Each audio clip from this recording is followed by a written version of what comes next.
Regardez-le. Me and Michael Jordan, Michael Jordan. We don't have a real Bon, relationship. on n'a pas une vraie relation de travail ou... Me and Michael Jordan, Scottie Pippen, we Bon, pretty much a il faut dire qu'il y a un triangle entre Pippen, Mike Jordan et moi. Il y a une bonne chimie, une bonne dynamique de groupe, ça marche bien, mais on ne se parle pas beaucoup en dehors de ça.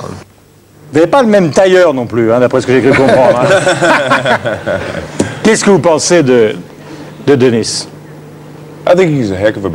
Bon, il joue très bien au basket, il n'y a rien à dire là-dessus. Il arrive avec beaucoup d'énergie et sur la base de ce qu'il vient de dire, ben c'est vrai, ce qu'il dit, on a des vies différentes, mais enfin sur le terrain, on est liés par le sport, on comprend ce qu'on a à faire, nous sommes unis, c'est le triangle, c'est ça. Bon, et Dennis va un côté, moi je vais un autre côté, et puis bon, on va dans des directions différentes. Et vous avez une femme et 3 enfants, et Dennis, lui, c'est la vie Qu'est-ce que tu veux dire par là? Qu'est-ce que tu veux dire par là? Ben, c'est un autre style de vie. C'est un autre style de vie, qui dit le garçon.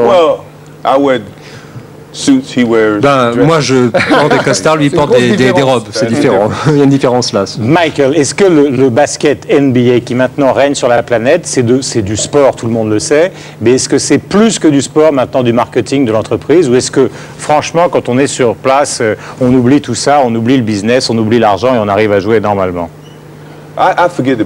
Moi, j'oublie tout le côté business quand je commence à jouer. Je crois que tous les jeunes joueurs devraient faire la même chose. Cela étant, bon, il y en a qui, effectivement, pensent un peu trop à ça. Le basketball est devenu tellement commercial. Il y en a qui considèrent que c'est du business. Vous le regrettez que ce soit devenu si commercial? Ah oui, non, c'est vraiment la mauvaise attitude. Toute la crédibilité du sport est en jeu quand on considère ça comme une affaire commerciale plutôt qu'un sport. Parce que là, on est en train de trahir les fans. Les fans vous disent, bon, ils disent que c'est un sport, c'est un sport auquel on joue. Quel que soit le salaire qu'on puisse toucher, c'est un sport qu'on aime jouer, c'est tout. Si je n'étais pas payé, je continuerais à faire du basket. Peut-être pas avec les Chicago Bulls, mais quelque part, au YMCA, je ne sais pas. Pourquoi avoir arrêté un moment de jouer au baseball? Faut être franc. Ben là, c'était un peu lié à ma vie personnelle à l'époque. Mon père venait de mourir. J'avais l'impression de ne pas avoir les appuis sur lesquels je comptais. Mon père n'était plus là. Je ne me sentais pas aussi fort, aussi sûr de moi. J'avais besoin de 18 mois de break, personnellement, pour me reconstruire un peu, pour revenir à peu près au niveau où je voulais être, pour pouvoir faire du basket correctement. Je n'avais pas l'intention d'y revenir à propos au départ. Hein. J'avais l'intention de partir. Et puis au bout de quelques temps, je comptais refaire autre chose, peut-être du baseball. J'ai fait 18 mois de break, hein, n'oubliez pas. Alors, mais je n'ai pas oublié. Et justement, est-ce que si jamais vous pouviez décider à la fin de l'année de ne pas rejouer, ça ne pourrait pas vous manquer dans 6 mois, par exemple? Si, bien sûr. Mais enfin, c'est une autre raison. Je faisais du basket parce que j'aimais bien l'esprit d'équipe qu'il y avait autour de moi, et puis c'était quelque chose de sympathique.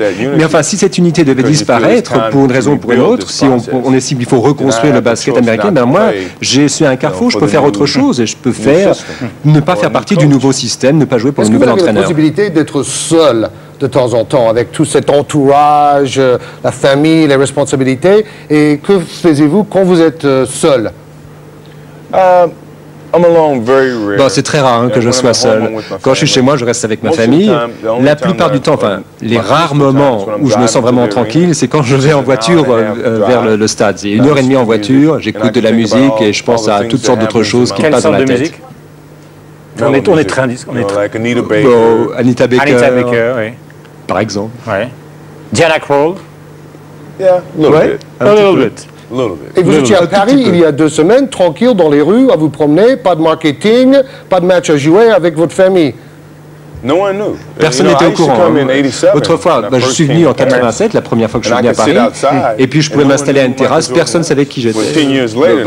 10 ans plus tard, c'est plus pareil. Effectivement, là, je peux plus faire ce genre de choses.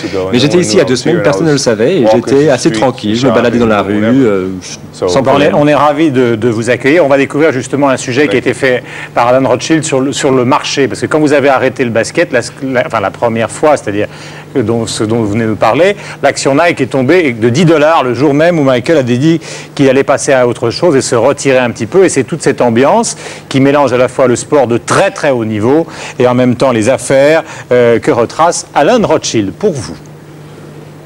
Avec Michael Jordan à Chicago, les Bulls jouent à guichet fermé depuis 9 ans. 20 000 personnes sont inscrites sur une liste d'attente, rêvant de pouvoir obtenir un abonnement. C'est le meilleur joueur du monde. Jordan, pour moi, il représente le patron du basket. Ah ouais, il rigole pas avec les autres. Hein. C'est le meilleur joueur grave.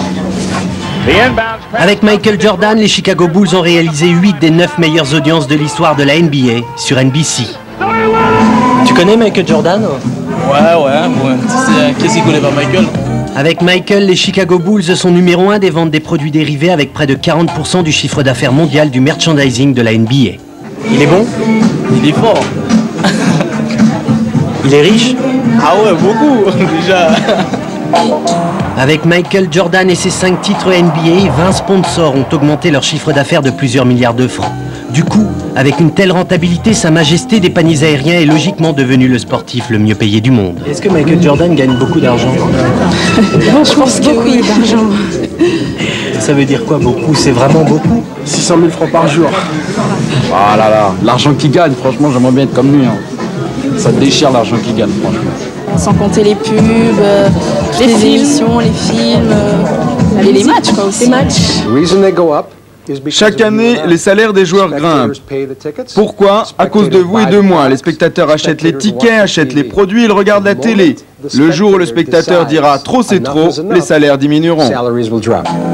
Depuis 1990, selon le magazine américain Forbes, Michael Jordan a accumulé 1,4 milliard de francs de revenus, soit près de 700 000 francs par jour. En 1985, alors que Nike tablait sur 3 millions de dollars de chiffre d'affaires en 3 ans avec les Air Jordan, il s'en vend pour 100 millions de dollars la première année. Aujourd'hui, le numéro 23 des Chicago Bulls est tout autant une marque déposée qu'un athlète, mais un sportif qui fera trembler le marché le jour où il décidera définitivement de s'arrêter de jouer. Voilà donc le business avec Michael Jordan. Je voudrais vous donner, Michael, des revues qui s'intéressent à vous. Il y a les cassettes qui sortent, celles-là tu les connais. Il y a le McDonald's parce que c'est un événement sportif aussi, donc, dont parlait tout à l'heure Bruno. Ça a lieu jeudi, vendredi et samedi. Les équipes? Les équipes, il y a 5 équipes qui vont essayer de battre les Bulls de Chicago.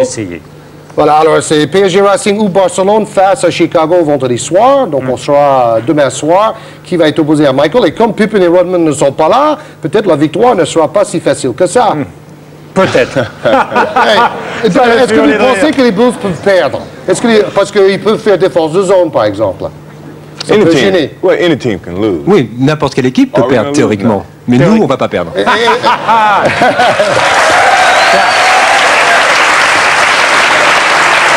Michael, il y a les news. On va rester pendant un petit journal qui arrive. Et puis, donc, après, nous allons voir la météo. Mais on reste ensemble. Je voudrais simplement que vous compariez deux basketteurs, vos mains. La main de George et la main de Michael.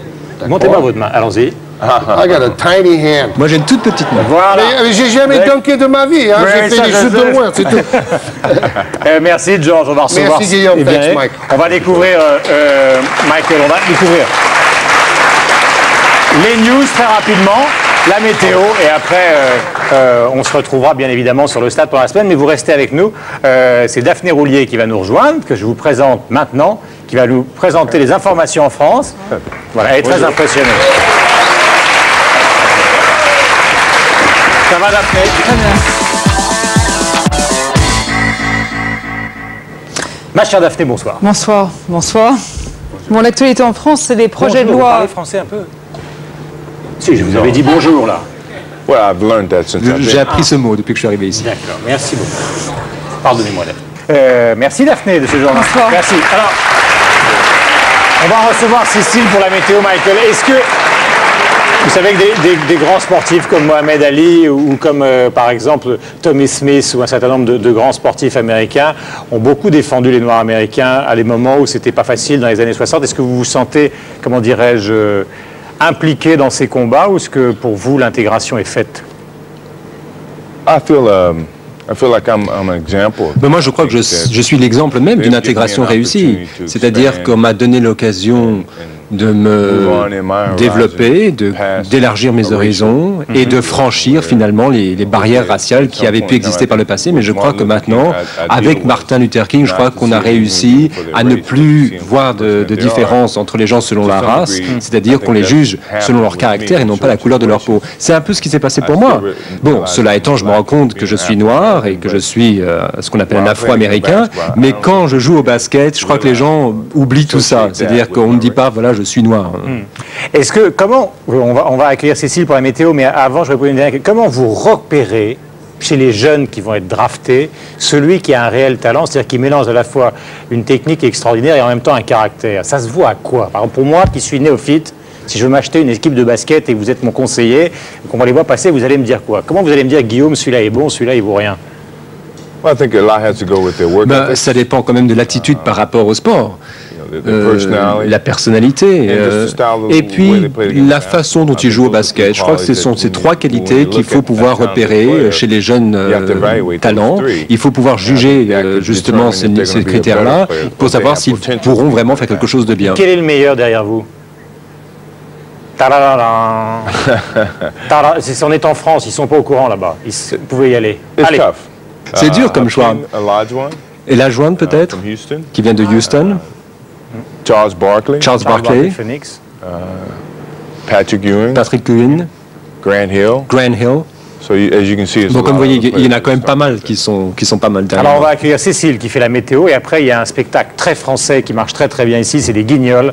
Vous allez voir ça, c'est particulier, c'est pas du basket, mais c'est très bien quand même. Cécile dans un instant pour la météo. Voilà, Cécile qui nous rejoint pour la météo.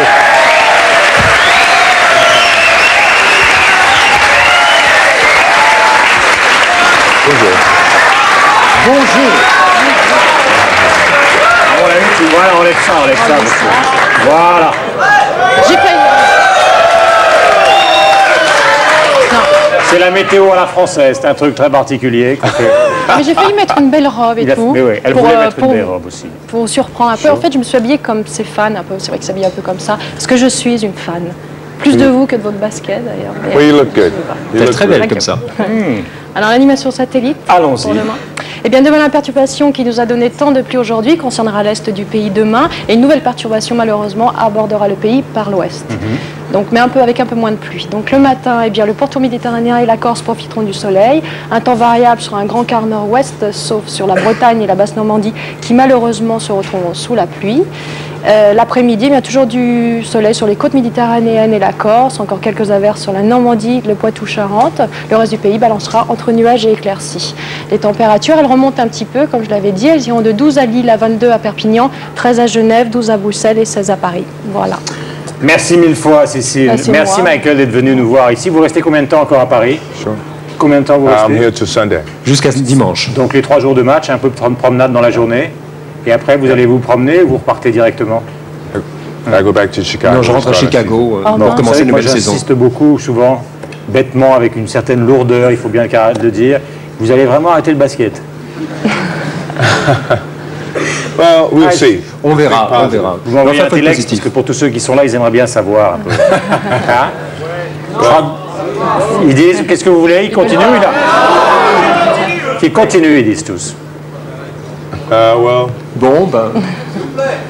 S'il vous plaît. I do want to play. Non, en tout cas, de toute façon, ce qu'il faut, c'est qu'ils aillent vous voir au McDonald's Open qui se trouve tout ce week-end. Et vous verrez Michael Jordan, non seulement vous l'avez vu, mais vous le verrez jouer au basket, ce qui est quand même un des spectacles les plus extraordinaires du monde. Merci mille fois, Michael, d'être venu. On est ravis de vous avoir accueilli.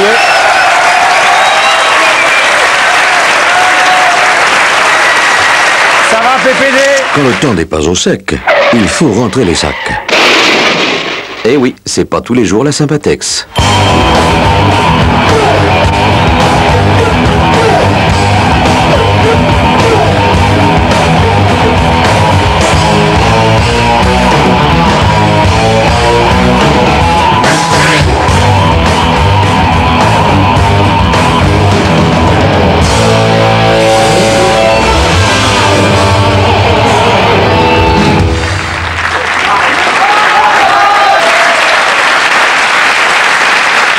Voilà, sans transition, je reçois Monsieur Sylvestre.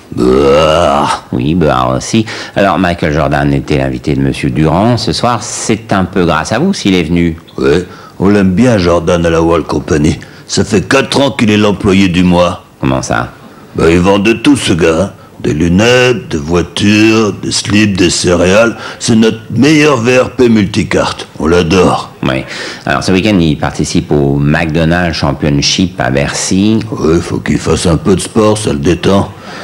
Mais surtout, il vient présenter une nouvelle Nike, hein. La Air Jordan 13. C'est une très bonne chaussure.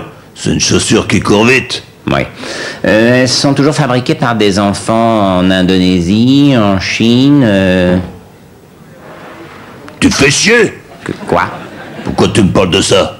On est là, on est bien, on est devant un dieu vivant, et toi tu la ramènes avec des ch'tis nyakoué? Mais merde, elle est où ta part de rêve? Mais c'est pas le problème. Si! Jordan, ce qui vend le plus mieux, c'est du rêve. Mais on ne peut pas oublier les enfants qui... Si, on peut les oublier. Putain, ça te fait rêver, toi, des nyakoués tout pourris qui gagnent $1 par jour pour fabriquer des godasses à la con? Non, mais... Alors pense un peu au ch'tit enfant de chez nous. Ce pauvre ch'tit enfant tout gros, tout obèse, quand il bouffe son 30e McDo, il pense que Michael Jordan, il en mange aussi, et il rêve. Et quand il balance l'emballage dans la poubelle, il a l'impression de marquer un panier à 3 points. Oui, c'est vrai. Tu vois? Pense au ch'ti gros à l'école, qui arrive pas à lever son cul à la gym. Eh ben, il achète des Nike, et il rêve qu'il est Michael Jordan. Mais il met peut-être 25 minutes pour courir son 100 mètres, mais c'est 25 minutes de bonheur. Oui, mais... Et quand il passe la ligne d'arrivée, qu'il tire la langue, qu'il est tout rouge, il ressemble à un gros ballon de basket de Michael Jordan. Oui. Ah, c'est vrai, ça fait rêver. Hein. Le rêve, ça n'a pas de prix. Si, quand même. Fais pas chier, rêve. Mais je sais pas. Laisse-toi aller. Pense plus au nyakoué. Rêve.